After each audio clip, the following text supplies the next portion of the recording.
Hello friends, UGC net 2016 paper 3 discussion हो रहा था। हमने कितने क्वेश्चंस कराए थे? 13th क्वेश्चन कराए थे। नेक्स्ट क्वेश्चन करते हैं 14th क्वेश्चन। 14th क्वेश्चन में देखिए क्या दिया है आपको। Four independent messages four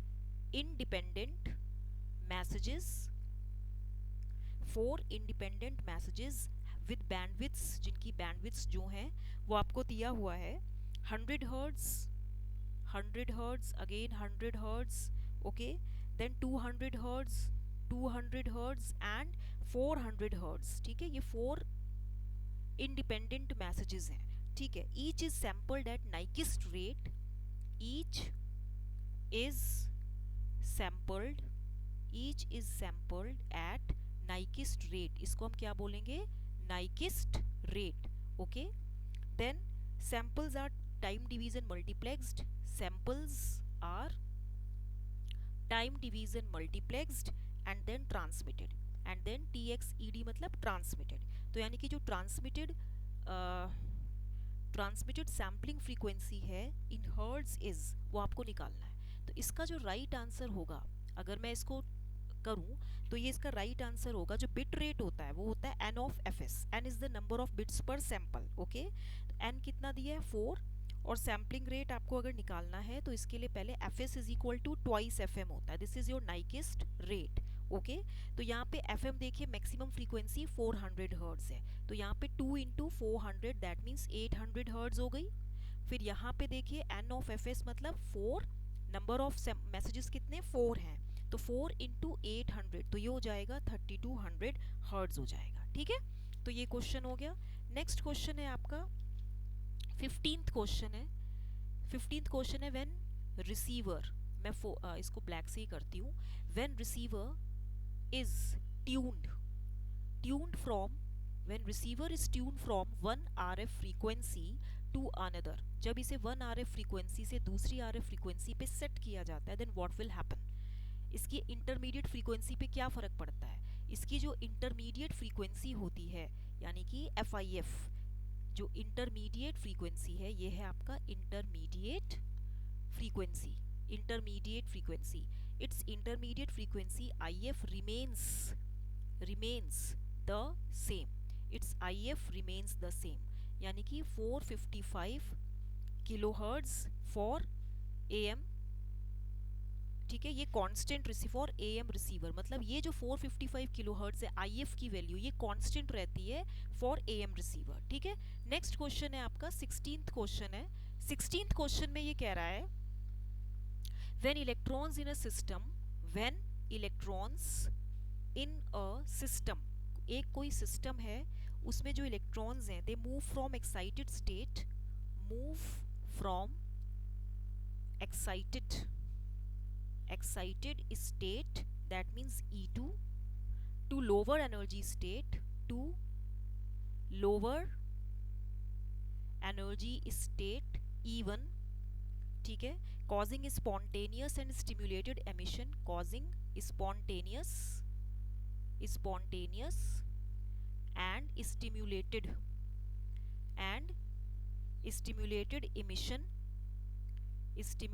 emission of radiation, both ratio, जो दोनों का रेशियो है, both ratio of spontaneous to stimulated transitions इस, ये एक एक्सप्रेशन है, स्टैंडर्डाइज्ड रिजल्ट है, ये पूछा जा रहा है।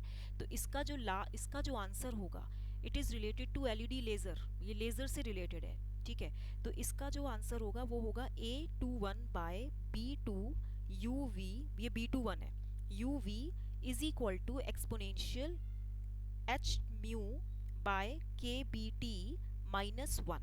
यहाँ पे देखिए ये जो है A21 और B21, इसको हम क्या बोलेंगे? आइंस्टीन्स कोफिशिएंट, आइंस्टीन्स कोफिशिएंट्स बोलेंगे। ठीक है, और ये जो UV है ये क्या है? Energy density.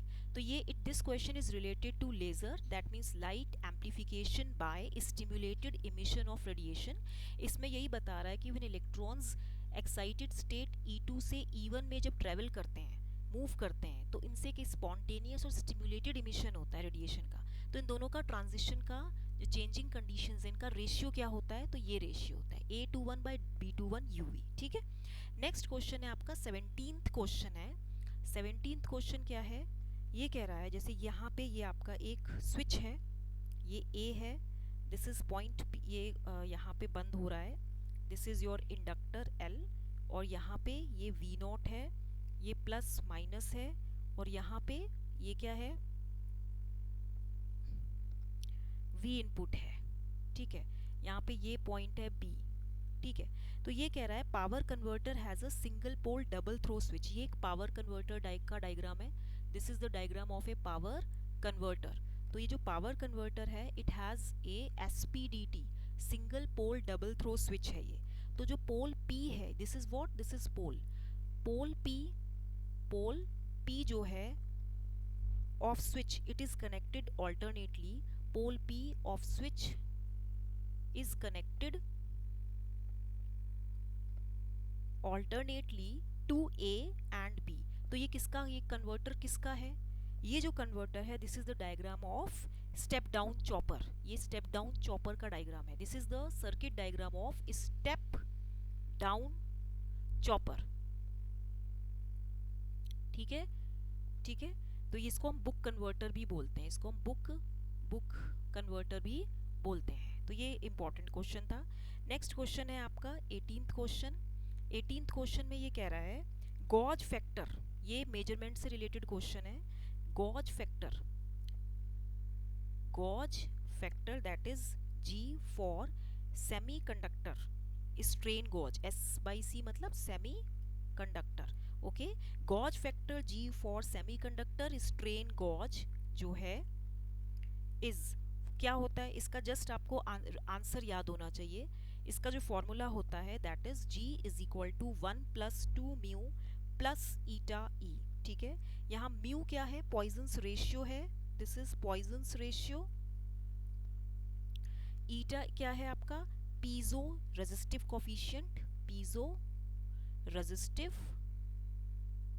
कोफिशिएंट है, और E क्या है, it is Young's modulus. G is the gauge factor, E is Young's modulus। ठीक है, नेक्स्ट क्वेश्चन है कि जो सर्किट रियलाइजेशन होता है, एक सर्किट पूछा जा रहा है, मैं आपको बताती हूँ। क्वेश्चन है circuit realisation of a PD कंट्रोलर। PD प्रोपोर्शनल डेरिवेटिव कंट्रोलर होता है ना, circuit realisation of a proportional derivative controller, जिसमें जो प्रोपोर्शनल डेरिवेटिव होता है ये हाई पास फिल्टर होता है, this is related to lead characteristics. ठीक है, लीड कैरेक्टरिस्टिक्स, एंड ये प्रोपोर्शनल डेरिवेटिव कंट्रोलर क्या करता है कि इट इंक्रीजेज स्टेबिलिटी, ये तो आपको मालूम होगा। प्रोपोर्शनल डेरिवेटिव कंट्रोलर जो होता है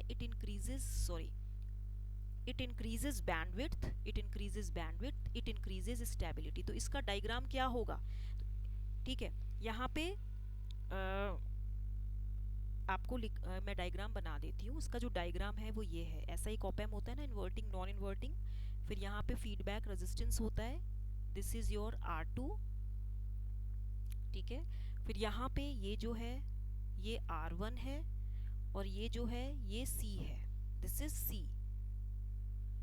C है, ये V इनपुट है।